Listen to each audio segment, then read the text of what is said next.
আসসালামু আলাইকুম বন্ধুরা, মোবাইল গেমারদের মধ্যে অনেক সুপরিচিত স্মার্টফোন কোম্পানি পোকো।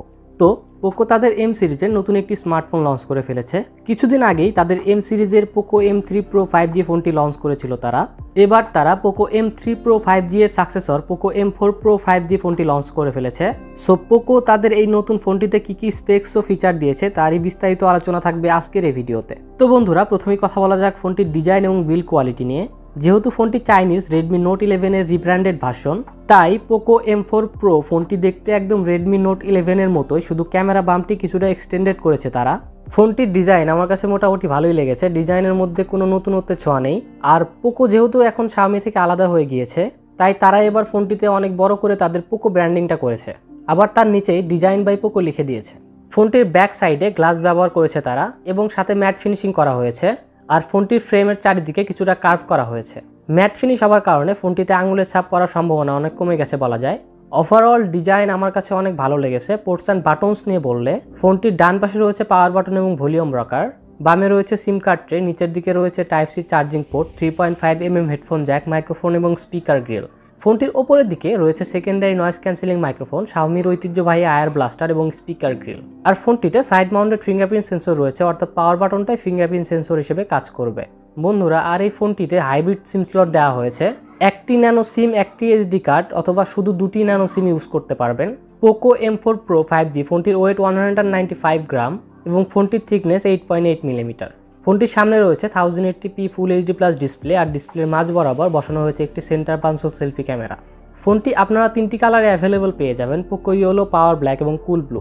তো ওভারঅল সবকিছু মিলিয়ে এই ফোনটির ডিজাইন এবং বিল্ড কোয়ালিটি আমার কাছে অনেক ভালো লেগেছে। এবারে কথা বলা যাক ফোনটির ডিসপ্লে নিয়ে। ফোনটিতে থাকছে 6.6 ইঞ্চির 90Hz একটি IPS LCD ডিসপ্লে। এটি একটি ফুল HD প্লাস ডিসপ্লে যার রেজুলেশন 1080x2400 পিক্সেল। ডিসপ্লেটি প্রোটেকশনের জন্য ব্যবহার করা হয়েছে কর্নিং গরিলা গ্লাস 3। ফোনটির স্ক্রিন টু বডি রেশিও 84.4%, ডিসপ্লেটির PPI ডেন্সিটি 399 ও ডিসপ্লেটির ব্রাইটনেস 450 নিটস। চিপসেট হিসেবে ফোনটিতে ব্যবহার করা হয়েছে মিডিয়াটেকের new gaming chipset Dimensity 810 5G। এটি 6 ন্যানোমিটার আর্কিটেকচারে বিল্ড করা একটি অক্টোকোর চিপসেট, সাথে জিপি হিসেবে থাকছে মালি G57 MC2। এখন প্রশ্ন হলো, এই নতুন গেমিং চিপসেটের সাথে 90Hz ডিসপ্লে কি গেমগুলোতে 90 FPS দিতে সক্ষম? 90 FPS এনেবল করা গেলেও 90 FPS এর প্রপার ফিল পাওয়া যাবে কিনা সন্দেহ। তবে 90Hz ডিসপ্লে হওয়ার কারণে অনেক স্মুথ ইউজার এক্সপিরিয়েন্স পাওয়া যায় ফোনটি থেকে।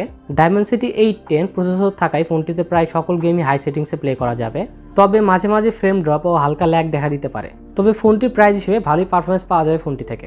ফোনটির দুটি ভেরিয়েন্ট লঞ্চ করা হয়েছে, 4GB RAM 64GB internal storage এবং 6GB RAM 128GB internal storage. আর ফোনটিতে LPDDR4X র্যাম ব্যবহার করা হয়েছে এবং স্টোরেজ টাইপ দেওয়া হয়েছে UFS 2.2। ব্যাটারি হিসেবে ফোনটিতে 5000 mAh এর ব্যাটারি দেওয়া হয়েছে।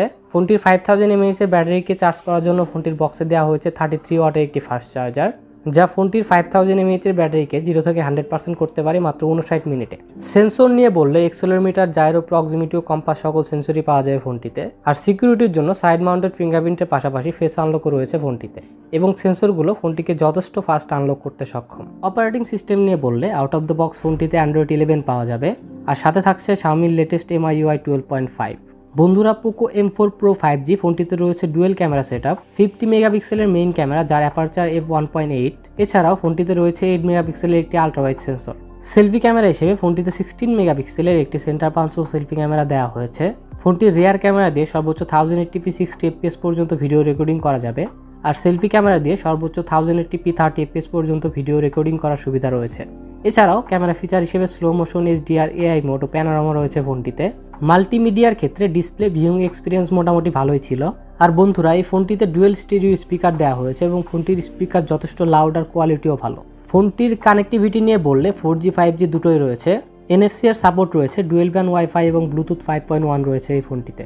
তো এখন ওভারঅল ফোন নিয়ে বললে ফোনটির ডিজাইন থেকে শুরু করে সবকিছুই ভালো, পাশাপাশি ফোনটি অনেক ভালো প্রাইজে লঞ্চ করা হয়েছে।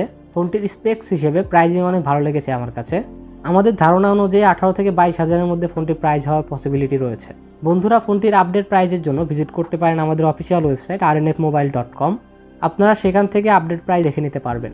তো বন্ধুরা, আজকে পোকো M4 Pro 5G পর্যন্ত। সবাই ভালো থাকবেন, সুস্থ থাকবেন। মহান আল্লাহ তাআলা আপনার সবাইকে সুস্থ ও সুন্দর একটি জীবন গড়ার তৌফিক দান করুন। আল্লাহ হাফেজ।